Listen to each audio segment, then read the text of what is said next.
Hej. I dag vil jeg gerne komme ind på et lidt vigtigt emne. Det er noget, jeg længe sådan har haft lyst til at snakke med jer derude, som kommer forbi min video her. Og det er det her med, at vi i øjeblikket virkelig skal tænke os om med, hvem vi integrerer vores energi med. Er man i tvivl om, hvem man skal integrere sin energi med, så lad være. Fordi der sker et kæmpe, blown up i det her med de spirituelle, energier, som er omkring os. Mange har været klar over, at vi har været i en spirituel krig, som har været ekstremt intens i vores tid, i vores generation.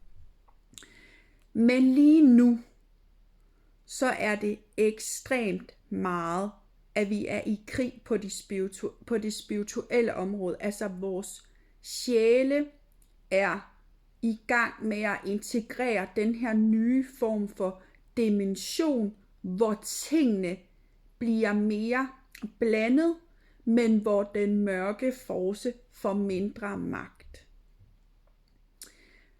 Igennem mange tusinder af år har vi på et kollektivt plan af udvalgte sjæle været i denne her krig.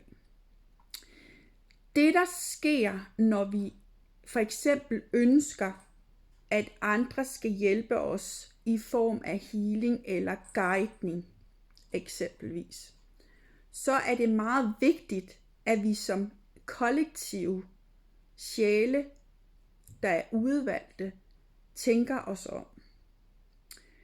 Man skal forestille sig lidt som, at hele ens energifelt skal være beskyttet for ikke at få sorg. Lidt ligesom hvis du slår dig.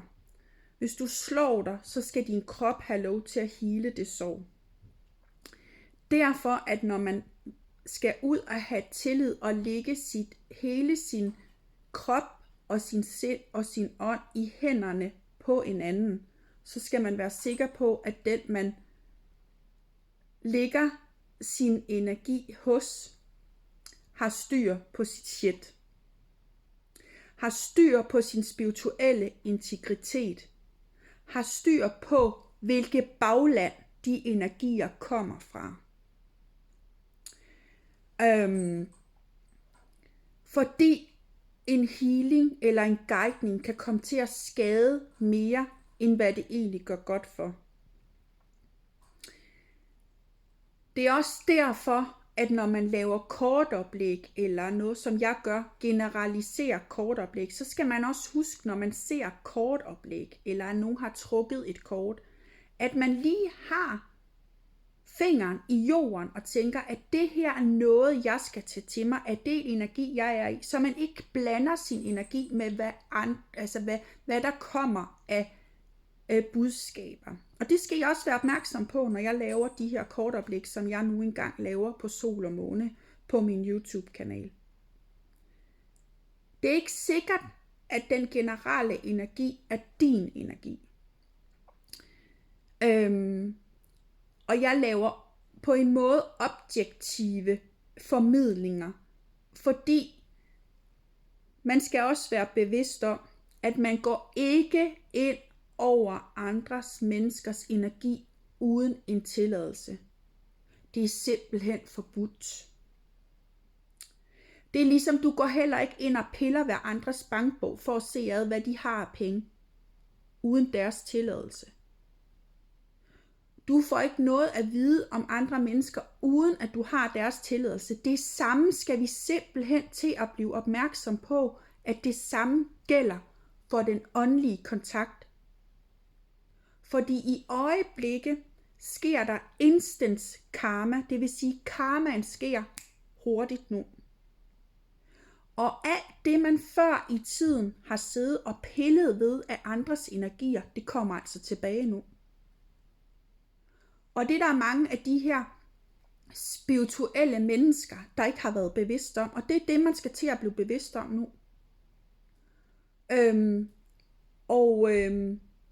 Det er vigtigt, at man husker, at man simpelthen holder energien hos dig selv i øjeblikket. Hold poweren hos dig selv, hold din egen energi hos dig selv. Derfor kan man sagtens stadigvæk hjælpe og støtte andre mennesker, uden at man behøver at lægge sin energi og sin power i at hjælpe andre mennesker. Og her kan man bruge beskyttelsesmetoder for at beskytte sin energi. Det er bare at forestille sig, at man er beskyttet. Rigtig mange udvalgte sjæle, som er her på jorden i øjeblikket, overalt. De har opbygget så meget integritet i sin spiritualitet, i sin åndelighed, at de har en hær i ryggen. Så hvis ikke du har opretholdt din integritet på det spirituelle plan, så vil du opleve, at den støtte og beskyttelse, du egentlig reelt set har haft, den er faldende. Og jeg siger ikke det her for at gøre nogen bange eller noget som helst, fordi jeg snakker om det, man kalder for witches and warlocks. Det er dem, der har overgivet sig selv for flere tusind år siden til den mørke force, har simpelthen overgivet sine evner. Det er mørke hekse, og det er mørke troldmænd. De var faktisk i lyset og havde evner til at skulle arbejde for lyset, men med en integritet af at forstå mørket. Men på grund af den materialistiske tilstand, og også det her med, at mange blev jagtet, når man havde de her åndelige evner, så valgte rigtig mange den mørke side. De er nedarvet i kommende generationer, så de kan bruge stadigvæk i det spirituelle, på det spirituelle lag, som en ånd kom igennem andre mennesker, altså deres egen generationer, det vil sige dem, der kommer efter dem.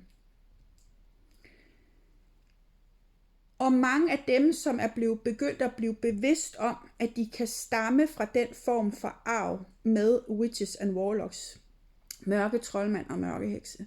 Nogle af dem er faktisk også udvalgte sjæle, som skal træde ud af den arv. Men i den proces, hvor de skal til at træde ud af den arv, så er det meget vigtigt, at man stadigvæk tænker sig om, hvem er det, man skal ud og have healing af, eller guidning af, når det handler om, at man arbejder med det åndelige. Der er også nogen, som vil blive ved med at arbejde for den mørke force, og som egentlig er det, man kalder for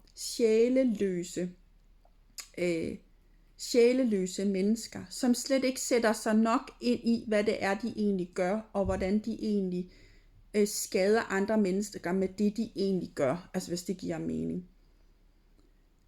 Black magic, specielt igennem tankevirksomheder, er meget udtalt, og har været det igennem i hvert fald ekstremt meget over de senere år.